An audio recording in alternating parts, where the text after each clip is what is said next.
Hello, I'm Adam. I'd like to start by telling you a story about my friend Hillary. Here she is at my wedding. Hillary works 12 hours a day, finishing around 10 p.m. She works in an office building that's lit by cool fluorescent lighting and doesn't leave her desk for lunch or dinner. There are thousands of people just like Hillary in a 1-mile radius of here. Hillary is inside the office all day. Her light temperature exposure is constant because the light temperature of the office lights are constant. Outside changes in light temperature are indications to our brain that time is passing, sleep pressure is building, and hence melatonin production increases. Hillary is missing out on the natural and external cues for sleep. The cool light of the office suppresses melatonin production and makes it hard for her brain to switch off. Light. It's something we all need, but it's also something we don't often stop to think about. Our exposure to light directly affects our physical and mental health. Yet, there is currently no way to track our light exposure. I've built the PHI-K system, which tracks our light exposure over time and makes suggestions to optimize our exposure. The system comprises a wearable light sensor, and a smartphone app to record the collected data and display suggestions for optimization.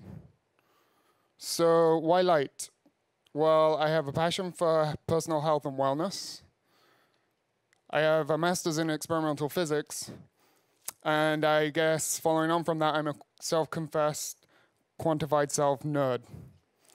Okay, but that didn't answer the question, why light? Light is the single most important factor in the entrainment of our circadian rhythms. Our circadian rhythms regulate levels of melatonin, cortisol, and body temperature. Melatonin controls our sleep-wake cycle by making us feel drowsy at bedtime. When our body is expecting to go to sleep, melatonin levels begin to increase.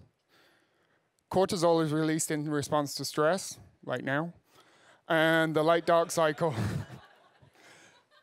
Body temperature fluctuates to keep us comfortable and to prepare us for sleep. Body temperature drops around the time we turn in for bed. The temperature drop is helped by melatonin. So I've talked about why light affects the body, but what properties of light am I interested in? Like I said before, I'm interested in the light that's incident upon our retinas. And light temperature is a measure of how cool or warm the light is. Cool or blue light has a high temperature, and warm or orange light has a low light temperature. Light temperature is measured in Kelvin, analogous to heat temperature. It comes from black body radiation studies. Blue light suppresses melatonin production, messes with our circadian rhythms, and can wreak havoc on our sleep. So here's PHI-K in more detail. As I've said before, the core system is a sensor and a phone app.